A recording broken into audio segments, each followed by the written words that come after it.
Hi friends, stock മാർക്കറ്റുമായി ബന്ധപ്പെട്ട ഇന്നത്തെ അപ്ഡേറ്റുകൾ ഡിസ്കസ് ചെയ്യുന്ന വീഡിയോയിലേക്ക് എല്ലാവർക്കും സ്വാഗതം. 2 ദിവസത്തെ കൺസോൾട്ടേഷന് ശേഷം നല്ലൊരു അപ്പ് മൂവ് കണ്ട ദിവസമാണ് ഇന്ന്. സെൻസെക്സ് 1.27% ഉയർന്ന് 80,218 ഇന്ന് ക്ലോസ് ചെയ്തത്. നിഫ്റ്റി 289 പോയിന്റ് ഏകദേശം 1.2% ഉയർന്ന് 24,328 ക്ലോസ് ചെയ്തിട്ടുള്ളത്. ഇനി സെക്ടറൽ ഇൻഡെക്സുകൾ നോക്കുമ്പോൾ IT ഇൻഡെക്സ് 0.22% താഴോട്ട് പോയതൊഴികെ ബാക്കി എല്ലാ ഇൻഡെക്സുകളും പോസിറ്റീവിലാണ് ക്ലോസ് ചെയ്തത്. PSU ബാങ്ക് നല്ല ബുള്ളിഷായിരുന്നു, ഏകദേശം 2% അപ്പായിരുന്നു. Pharma sector, metal sector, bank Nifty ഇവയൊക്കെ 1 മുതൽ 2% വരെ അപ്പായിരുന്നു. ഇന്നത്തെ നിഫ്റ്റിയുടെ റാലിക്ക് പ്രധാനപ്പെട്ട കാരണം റിലയൻസ് ഇൻഡസ്ട്രീസ് തന്നെയാണ്. കഴിഞ്ഞ ദിവസം നല്ല റിസൾട്ടാണ് റിലയൻസിൻ്റെതായി വന്നത്. അതിനെ തുടർന്ന് തന്നെ ഇന്ന് ഏകദേശം 5% കൂടുതലാണ് റിലയൻസ് അപ്പായിട്ടുള്ളത്. ഇനി മിഡ് ക്യാപ്പ് ഇൻഡെക്സ് നോക്കുകയാണെങ്കിൽ 0.8%, സ്മോൾ ക്യാപ്പ് 1.6% അപ്പായിട്ടാണ് ഇന്ന് ക്ലോസ് ചെയ്തിട്ടുള്ളത്. പിന്നെ എടുത്തു പറയേണ്ട ഒന്ന് ഡിഫൻസ് സ്റ്റോക്കുകളുടെ പെർഫോമൻസ് ആണ്. നിഫ്റ്റി ഡിഫൻസ് ഇൻഡെക്സ് ഇന്ന് 4.5% അപ്പായിരുന്നു. ഇനി ഇന്നത്തെ അഡ്വാൻസ് ഡിക്ലൈൻ റേഷ്യോ നോക്കുകയാണെങ്കിൽ 1532 സ്റ്റോക്കുകൾ പോസിറ്റീവിൽ ക്ലോസ് ചെയ്തപ്പോൾ 1375 സ്റ്റോക്കുകളാണ് നെഗറ്റീവിൽ ക്ലോസ് ചെയ്തത്. ടോപ്പ് ഗെയിനേഴ്സിൽ പ്രധാനമായിട്ട് വരുന്ന സ്റ്റോക്കുകൾ Reliance Industries, SBI life, Bharat electronics, Sun Pharma, JSW steel തുടങ്ങിയ സ്റ്റോക്കുകളാണ്. ഇനി ടോപ്പ് ലോസസിൽ വരുന്നത് Shriram finance, HCL tech, UltraTech cement, HUL തുടങ്ങിയ സ്റ്റോക്കുകളാണ്. ഇനി നമുക്ക് മറ്റു പ്രധാനപ്പെട്ട അപ്ഡേറ്റുകളിലേക്ക് ചെക്ക് ചെയ്യാം. അടുത്ത ഭാഗത്തേക്ക് പോകുന്നതിന് മുമ്പ് നിങ്ങൾ മറന്നുപോയ ചെറിയൊരു കാര്യം ഓർമ്മിപ്പിച്ച ശേഷം മുമ്പോട്ട് പോകാം. നിങ്ങൾ വീഡിയോ ഇതുവരെ ലൈക്ക് ചെയ്തിട്ടില്ല, അപ്പോൾ ഇപ്പോൾ തന്നെ ഒന്ന് വീഡിയോ ലൈക്ക് ചെയ്ത് വെക്കുക. കൂടാതെ ചാനൽ ഒന്ന് സബ്സ്ക്രൈബ് ചെയ്ത് വെച്ചാൽ ഇതുപോലുള്ള കൂടുതൽ വീഡിയോസ് അപ്ലോഡ് ചെയ്യുമ്പോൾ നിങ്ങൾക്ക് അതിൻ്റെ നോട്ടിഫിക്കേഷൻ ലഭിക്കാൻ നിങ്ങളത് സഹായിക്കും. അതുകൂടാതെ നമ്മുടെ വീഡിയോയുടെ ഡിസ്ക്രിപ്ഷനിൽ ഡിമാറ്റ് അക്കൗണ്ട് ഓപ്പൺ ചെയ്യാനുള്ള ലിങ്ക് കൊടുത്തിട്ടുണ്ട്. നിങ്ങൾക്ക് അതുവഴി അക്കൗണ്ട് ഓപ്പൺ ചെയ്യാവുന്നതാണ്. അതിനുശേഷം എന്നെ വാട്സാപ്പിൽ കോൺടാക്ട് ചെയ്താൽ സ്റ്റോക്ക് മാർക്കറ്റ് റിലേറ്റഡ് ആയിട്ടുള്ള കോഴ്സ് സൗജന്യമായിട്ട് ലഭിക്കുന്നതാണ്. എന്നെ വാട്സാപ്പിൽ കോൺടാക്ട് ചെയ്യാൻ മതി.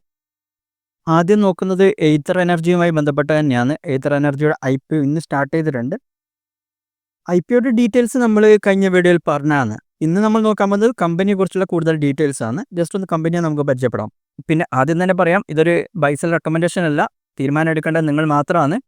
ഈ കമ്പനിയുമായി ബന്ധപ്പെട്ട് ഓൺലൈനിൽ അവൈലബിൾ ആയിട്ടുള്ള കാര്യങ്ങൾ ജസ്റ്റ് എക്സ്പ്ലെയിൻ ചെയ്ത് തരുന്നതെന്ന് മാത്രമേ ഉള്ളൂ.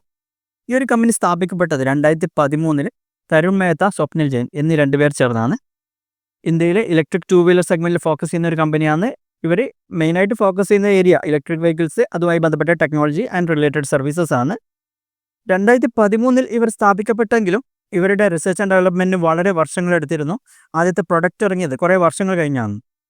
ഇന്ത്യയിലെ പല പ്രധാനപ്പെട്ട ഇൻവെസ്റ്റേഴ്സും ഈ ഒരു കമ്പനിയിൽ ഇൻവെസ്റ്റ് ചെയ്തിട്ടുണ്ട്. അതിൽ ഏറ്റവും പ്രധാനപ്പെട്ട എടുത്തു പറയേണ്ട ഒന്ന് ഹീറോ മോട്ടോ കോർപ്പ് അതിൽ നല്ലൊരു ശതമാനം സ്റ്റേക്ക് ഹോൾഡ് ചെയ്യുന്നുണ്ട്. ഈ കമ്പനിയിൽ ഏറ്റവും വലിയ സ്റ്റേക്ക് ഹോൾഡർ ഹീറോ മോട്ടോ കോർപ്പ് തന്നെയാണ്. ഈ ഒരു IPOയിലും അവരുടെ സ്റ്റേക്കുകൾ വിൽക്കുന്നില്ല. അപ്പോൾ ഹീറോക്ക് ആ ഒരു കമ്പനിയുടെ വിശ്വാസം തന്നെയാണ് ഇത് സൂചിപ്പിക്കുന്നത്. ഈ ഒരു കമ്പനിയുടെ ഇപ്പോൾ ഉള്ള പ്രൊഡക്റ്റ് നോക്കുകയാണെങ്കിൽ 450 സീരീസിലുള്ള സ്കൂട്ടറുകൾ ഇറക്കുന്നുണ്ട്. അതുകൂടാതെ റിസ്ഡ എന്നുള്ളൊരു മോഡൽ ഇറക്കുന്നുണ്ട്. രണ്ടും ടോട്ടലി ഡിഫറെൻ്റ് ആയിട്ടുള്ള സ്കൂട്ടറുകളാണ്. 2 ഡിഫറെൻറ്റ് ടൈപ്പിലുള്ള കസ്റ്റമേഴ്സിനെയാണ് അത് ഫോക്കസ് ചെയ്യുന്നത്. റിസ്ഡ മെയിനായിട്ടും ഒരു ഫാമിലി ഓറിയൻറ്റഡ് ആയിട്ടുള്ള കുറച്ചുകൂടി കൂടുതൽ പേഷ്യസ് ആയിട്ടുള്ളൊരു സ്കൂട്ടറാണ്. 450 സീരീസ് കുറച്ചുകൂടി സ്റ്റൈലിഷും യങ്ങർ ഓഡിയൻസിനെ ഫോക്കസ് ചെയ്യുന്നതുമാണ്.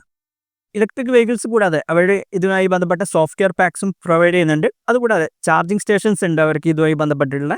പിന്നെ ഈ ഒരു ഇലക്ട്രിക് വെഹിക്കിൾസിൻ്റെ ആക്സസറീസ് അവർ പ്രൊവൈഡ് ചെയ്യുന്നുണ്ട്. അങ്ങനെ ഇലക്ട്രിക് വെഹിക്കിൾ എക്കോസിസ്റ്റമായി ബന്ധപ്പെട്ട എല്ലാ പ്രവർത്തനങ്ങളും ഇവർ ചെയ്യുന്നുണ്ട്. ഈ ഒരു കമ്പനി വെർട്ടിക്കലി ഇൻ്റഗ്രേറ്റഡ് ആണ്. ഇൻഹൗസ് ഡിസൈന്, ഡെവലപ്മെൻറ്റ്, പിന്നെ ഇലക്ട്രിക് സ്കൂട്ടേഴ്സിൻ്റെ അസംബ്ലിങ്, ഈ ബാറ്ററി പാക്സ്, അതുകൂടാതെ ചാർജിങ് ഇൻഫ്രാസ്ട്രക്ചർ അടക്കം ഇവർ പ്രൊവൈഡ് ചെയ്യുന്നുണ്ട്. അതുമാത്രമല്ല അതുമായി ബന്ധപ്പെട്ട സോഫ്റ്റ്വെയർ സിസ്റ്റംസും അവർ പ്രൊവൈഡ് ചെയ്യുന്നുണ്ട്. ഒരു കംപ്ലീറ്റ് EV ഇക്കോസിസ്റ്റം അവർ അണ്ടറിലുണ്ട്. പ്യുവർ ആയിട്ടുള്ള ഇലക്ട്രിക് സ്കൂട്ടേഴ്സ് ഇറക്കുന്ന 2ാമത്തെ കമ്പനിയാണ് മാർക്കറ്റിൽ ലിസ്റ്റ് ചെയ്യാൻ പോകുന്നത്. ഇതിന് മുമ്പ് വന്ന കമ്പനി ഓലയായിരുന്നു. നമുക്ക് ജസ്റ്റ് ആ കമ്പനിയുമായി ഇതിനെ ഒന്ന് കമ്പയർ ചെയ്ത് നോക്കാം. ഓലയുമായി കമ്പയർ ചെയ്യുമ്പോൾ അല്പം ചെറിയ കമ്പനിയാണ് എയ്തർ എന്ന് പറയേണ്ടി വരും. ഓല വളരെ അഗ്രസീവായിട്ടുള്ള മാർക്കറ്റിങ്ങും എക്സ്പെൻഷനും നടത്തിയ ഒരു കമ്പനിയാണ്. പക്ഷേ ഇവർ അത്രത്തോളം അഗ്രസീവായിട്ട് പോയിട്ടില്ല. ഇവർ പ്രൊഡക്റ്റിലാണ് കൂടുതൽ ശ്രദ്ധിച്ചത്. ഇനി മാർക്കറ്റ് ഷെയർ കമ്പയർ ചെയ്യുകയാണെങ്കിൽ ഓലയുടെ മാർക്കറ്റ് ഷെയർ 35.1% FY24. FY23 അവർ 21% ആയിരുന്നു. ടോട്ടൽ 2,87,467 യൂണിറ്റ്സ് ആണ് അവർ FY25 ഡിസംബർ വരെ വിറ്റിരുന്നത്. ഇനി എയ്തർ എനർജി നോക്കുകയാണെങ്കിൽ അവർക്ക് 11% മാർക്കറ്റ് ഷെയർ ആണ് FY24 ഉള്ളത്. ടോട്ടൽ 90,351 യൂണിറ്റ്സ് ആണ് FY25 ഡിസംബർ വരെ വിറ്റിരുന്നത്. ഇനി ഫിനാൻഷ്യൽ പെർഫോമൻസ് നോക്കുകയാണെങ്കിലും ഓലയായാലും എയ്തർ ആയാലും രണ്ടും ലോസ് മേക്കിംഗ് കമ്പനികളാണ്. പക്ഷേ ഓലയുടെ റവന്യൂ FY24 5,000 കോടിയോളം വരും. ഇനി എബിഡ മാർജിൻ നോക്കുകയാണെങ്കിലും -19.8%. പക്ഷേ എയ്തർ എനർജിയുടെ റവന്യൂ 1,754 കോടിയാണ് FY24. അവരുടെ എബിഡ മാർജിനും -36% ആണ്. ഈ ഒരു കമ്പാരിസണിലും ഓല തന്നെയാണ് മുമ്പിൽ നിൽക്കുന്നത്. ഇനി പ്രൊഡക്ഷൻ കപ്പാസിറ്റി നോക്കുകയാണെങ്കിൽ ഓലയുടെ പ്രൊഡക്ഷൻ കപ്പാസിറ്റി 6.8 ലക്ഷം യൂണിറ്റ്സ് ആണ്. അവരുടെ കപ്പാസിറ്റി യൂട്ടിലൈസേഷൻ റേറ്റ് വരുന്നത് 49%.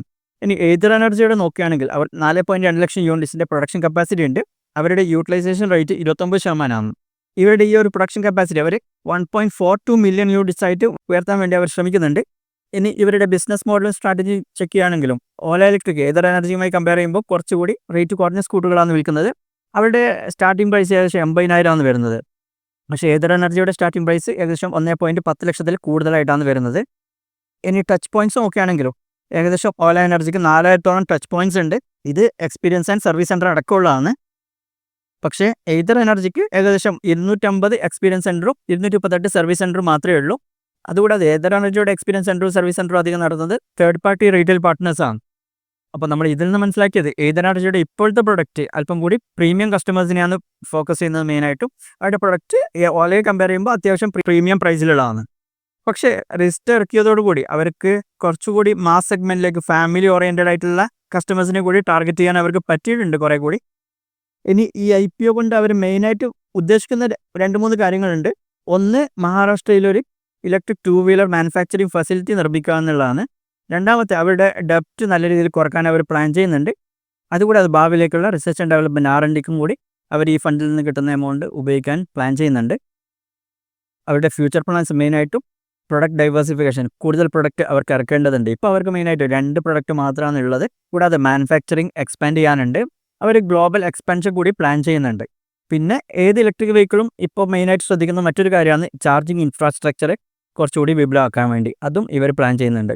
നമ്മൾ മുമ്പത്തെ വീഡിയോകളിൽ പറഞ്ഞ പോലെ തന്നെ ഏകദേശം 3000 കോടിയോളം വരുന്ന IPO ആണ് ഇപ്പോൾ വന്നിട്ടുള്ളത്. 28-ാം തീയതി മുതൽ 30-ാം തീയതി വരെ നമുക്ക് അപ്ലൈ ചെയ്യാം. ഇതിൻ്റെ പ്രൈസ് ബാൻഡ് വരുന്നത് 304 രൂപ മുതൽ 321 രൂപ വരെയാണ്. ഈ ഒരു കമ്പനി മുമ്പ് പ്ലാൻ ചെയ്തിരുന്ന വാല്യുവേഷൻ അല്പം കൂടുതലായിരുന്നു.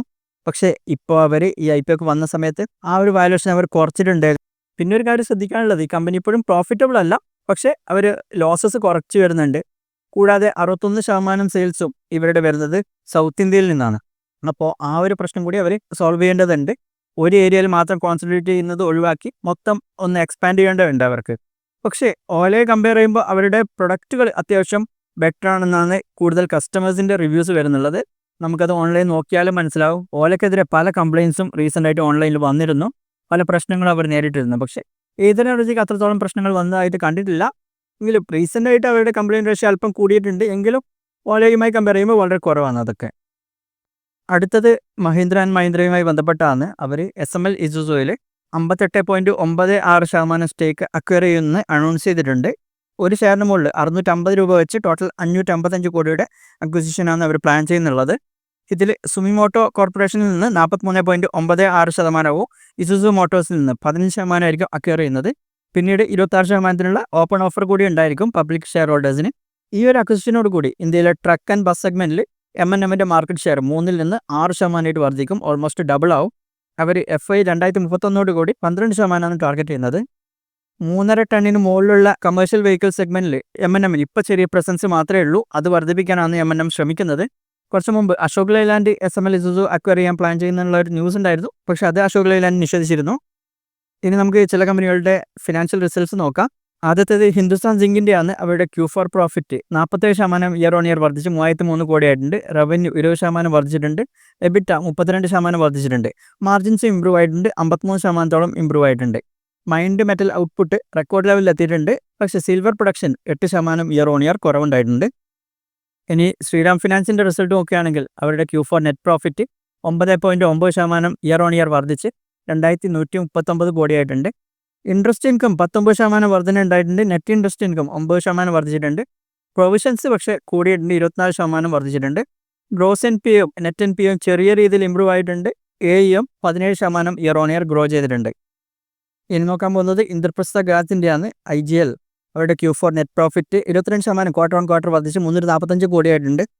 ഇനി റവന്യൂവിൻ്റെ സീക്വൻഷ്യൽ ഗ്രോത്ത് നോക്കുകയാണെങ്കിൽ 5.1% വർദ്ധിച്ച് 3950 കോടിയായിട്ടുണ്ട്.